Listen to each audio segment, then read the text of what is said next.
కళ్యాణదుర్గం నియోజకవర్గం సెట్టూరు మండలం యాటకల్లు గ్రామంలో రోడ్డు పక్కన ఉన్న గాలి మరలు అగ్ని ప్రమాదానికి గురయ్యాయి. ఒక్కసారిగా మంటలు చెలరేగడంతో యాటకల్లు గ్రామ ప్రజలు భయభ్రాంతులకు లోనయ్యారు.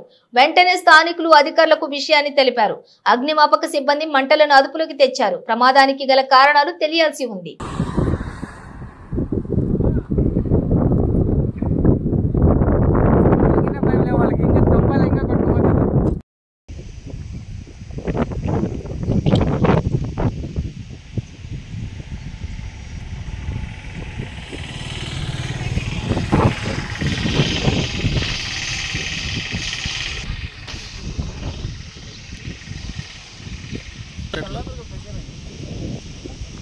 ఉప్పు